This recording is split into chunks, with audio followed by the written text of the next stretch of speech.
Bismillahirrahmanirrahim. Assalamualaikum warahmatullahi wabarakatuh, sahabat muslim. Kembali lagi di channel kami, yaitu channel Lebah Muslim, channel yang membahas seputar dunia Islam. Pada video kali ini kami akan membahas secuil kisah, biografi, dan 30 kata-kata bijak dari sahabat mulia Nabi Sallallahu Alaihi Wasallam, yaitu Sayyidina Umar bin Khattab radhiyallahu anhu. Sebelum lanjut video ini, jangan lupa subscribe, like, and share video kami.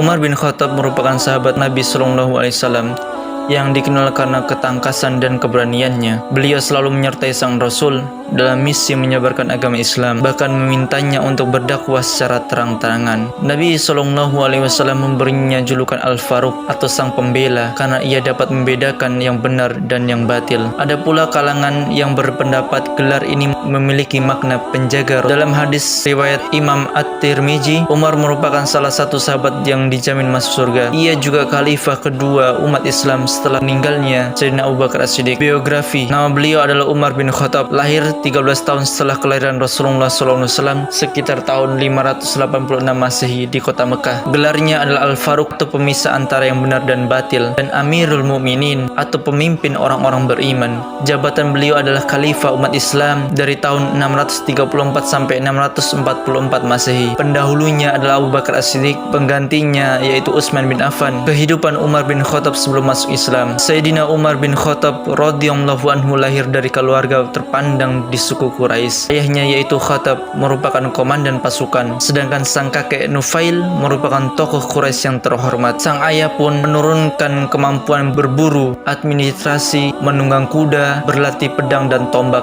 hingga baca tulis kepada Umar. Ini menjadikan sahabat mulia Umar bin Khattab tumbuh sebagai sosok yang cerdas dan tangkas, kebanggaan kaum Quraisy. Seperti mayoritas masyarakat Quraisy, mulanya Sayyidina Umar menentang ajaran yang dibawa oleh Nabi Sallallahu Alaihi Wasallam karena bertentangan dengan nenek moyangnya. Ia sangat membenci Nabi Sallallahu Alaihi Wasallam dan meneror pengikutnya. Meski demikian, Nabi Sallallahu Alaihi Wasallam berdoa agar hati Sayyidina Umar terbuka dan menerima Islam. Beliau menganggap Sayyidina Umar merupakan sosok yang dapat membantu jalannya dakwah Islam dengan pengetahuan dan keahliannya yang sedemikian. Masuk Islamnya Umar bin Khattab. Masuk Islamnya Umar bin Khattab ini salah satu sebabnya adalah doa daripada Nabi Sallallahu Alaihi Wasallam, yang dimana Nabi Sallallahu Alaihi Wasallam pernah berdoa, "Ya Allah, agungkanlah Islam dengan salah satu dari kedua lelaki ini, yaitu Umar bin Khattab dan Umar bin Hisam, yaitu Abu Jahal." Suatu hari, Umar mengetahui bahwasanya adiknya, yaitu Fatimah beserta sang suami, yaitu Sa'ad ibnu Zaid, telah masuk Islam. Mengetahui hal ini, ia sangat marah. Saat menemui adiknya Fatimah dan saat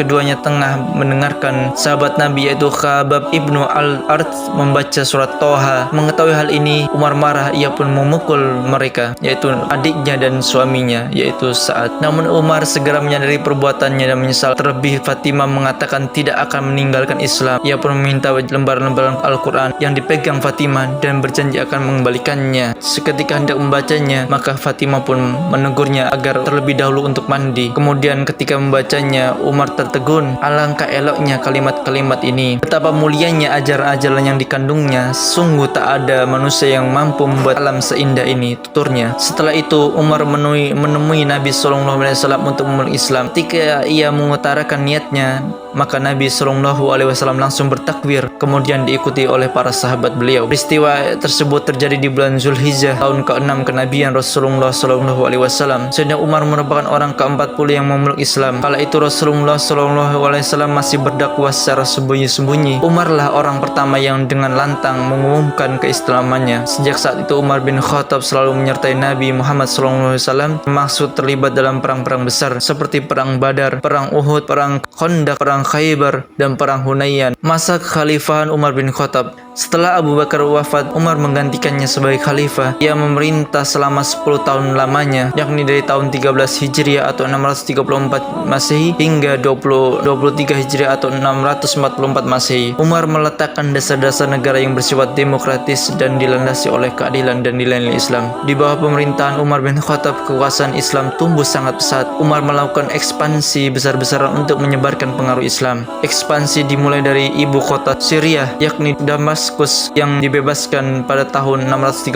Masehi. Setahun kemudian setelah tentara Bizantium kalah di pertempuran Yarmuk, seluruh daerah Syria berada di bawah kekuasaan Islam. Iskandaria, ibu kota Mesir, dapat dibebaskan tahun 641 Masehi. Kemudian Al-Qadasiyah, sebuah kota dekat Hirah di Irak, jatuh pada tahun 637 Masehi. Perluasan dilanjutkan ke ibu kota Persia, Al-Madain, yang berhasil dikuasai di tahun yang sama pada tahun 641 Masehi. Mosul dapat dikuasai. Dengan demikian, pada masa kepemimpinannya, wilayah kekuasaan Islam sudah meliputi Jazirah Arab, Palestina, Syria, sebagian besar wilayah Persia dan Mesir. Wafatnya Sayyidina Umar bin Khattab. Beliau Umar bin Khattab radhiyallahu anhu wafat pada usia 63 tahun di bulan Zulhijjah 23 Hijriah atau 644 Masehi. Ia meninggal di tangan budak Persia bernama Abu Lu'lu'ah. Umar ditusuk ketika sedang mengimami sholat subuh. Sebelum meninggal, Umar menunjuk 6 orang sahabatnya dan meminta mereka untuk memilih salah seorang di antaranya untuk dijadikan khalifah. Mereka adalah Utsman bin Affan, Ali, Talha, Jubair, Sa'ad bin Abi Waqqas, dan Abdurrahman bin Auf.